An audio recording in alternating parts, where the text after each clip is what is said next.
बिस्मिल्लाहिर्रहमानिर्रहीम अस्सलाम वालेकुम। कैसे हैं व्यूअर्स? उम्मीद करती हूँ आप लोग खैरियत से होंगे। तो आज बहुत ही ज़बरदस्त सी आपके साथ रेसिपी लेकर आई हूँ, जिसे देखने के बाद आपको खुद ही पता चल जाएगा कि ये कितनी यम्मी और कितनी मज़ेदार सी रेसिपी है। आजकल आपको पता है सर्दियाँ हैं, सर्दियों में अगर आपने इस तरीके से गजरेला ना बनाया, गाजर की खीर ना बनाई या गाजर का हलवा ना बनाया, ये तो हो ही नहीं सकता। बहुत ही ज़बरदस्त, बहुत ही कम चीज़ों से, बहुत ही कम टाइम में हम इसको बनाकर तैयार करेंगे। और किन-किन चीज़ों से तैयार करेंगे ये भी आपको साथ शेयर करूँगी। बहुत ही ज़बरदस्त सी अमेज़िंग सी रेसिपी है। तो चलें चलते हैं रेसिपी की तरफ। और यहाँ पर मैंने जो चावल लिए हैं, चावलों को मैंने तकरीबन 1 घंटा पहले भिगो के रखा हुआ था। तो आपने क्या करना है, चावलों को हाथों से इस तरीके से मसलना है कि ये टूट जाएँ अच्छी तरह से। आपने इसको पीसना बिल्कुल भी नहीं है। बस हमें इस तरीके से मोटे-मोटे ये चाहिए।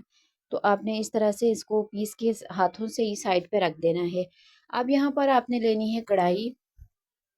तो कढ़ाई में डाल देंगे घी। यहाँ पर अगर आपके पास देसी घी है ना तो फिर बात ही कुछ और है। तो थोड़ा-सा आपने एक तकरीबन आधा कप, आपने आधे कप से भी थोड़ा, आपने पौना क से कप जो है वो आपने डाल देना है इसमें घी का। तो घी जैसे ही गर्म हो जाएगा ना तो इसमें आपने क्या करना है, डालनी है 3 से 4 सब्ज़ी इलायची। तो यहाँ पर सब्ज़ी इलायची जो हम डाल रहे हैं ना, ये फ्लेवरिंग के लिए है। इससे बहुत अच्छा टेस्ट, बहुत अच्छा इसमें जायका आएगा, खुशबू आएगी। तो और हम इसमें खुशबू के लिए और कुछ भी नहीं ऐड कर रहे। तो बस ये जैसे ही घी में अच्छे तरीके से चटक सी जाएंगी ना तो इसकी बहुत ज़बरदस्त सी खुशबू आएगी हमारे हलवे में। तो यहाँ पर हमने इसको सिर्फ हमने ज़रा सा हल्का से इसको सौते करना है, बहुत ज़्यादा हमने इसे पकाना या जलाना नहीं है। तो यहाँ पर ये देख सकते हैं, बस सिर्फ हमने तकरीबन इसे 10 सेकंड के लिए ही इनको हमने इस तरीके से ज़रा सा चटकाना है। तो ये देखें, मैंने इनका मुंह खोल के डाला हुआ था। आप चाहें तो यहाँ पर इलायची का पाउडर भी इस्तेमाल कर सकते हैं, या आप केवड़ा आपके पास अगर है तो वो भी आप इसमें इस्तेमाल कर सकते हैं खुशबू के लिए। तो यहाँ पर अब ये हो गई हैं। तो अब इसमें हमने क्या डालना है, तो बहुत ही ज़बरदस्त सी खुशबू आ रही है। यहाँ पर मैं आपको क्या बताऊँ कि इलायची की कितनी ज़बरदस्त खुशबू आ रही है। तो अब यहाँ पर हमने इसमें डाल देना है दूध। तो यहाँ पर दूध जो है वो मेरे पास तकरीबन तकरीबन यहाँ पर 1 किलो दूध है। तो आपने यहाँ पर 1 किलो दूध अगर है तो आप डाल दें, नहीं है तो आप इसमें कम भी डाल सकते हैं। तो यहाँ पर दूध डालने के बाद इसको हमने बॉयल होने देना है ताकि अच्छे तरीके से इलायची की खुशबू दूध में चली जाए। तो आपने इसमें अगर चाहें तो थोड़ा-सा पानी भी ऐड कर सकते हैं। यहाँ पर मैंने तकरीबन 1 कप इसमें पानी भी डाल दिया है।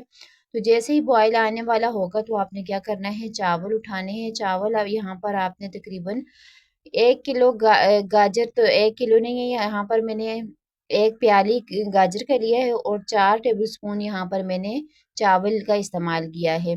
तो यहाँ पर चावल इसमें डालकर ना आपने इस तरीके से ऊपर ढक्कन लगाकर आपने छोड़ देना है। सारा कवर नहीं करना वरना दूध जो है वो गिर जाएगा। तो अब आपने यहाँ पर इंतज़ार करना है कि चावल जो हैं वो अच्छे तरीके से ज़रा-सा सॉफ्ट हो जाएँ, गल जाएँ। तो उसके बाद आपने इसमें डाल देनी है गाजर।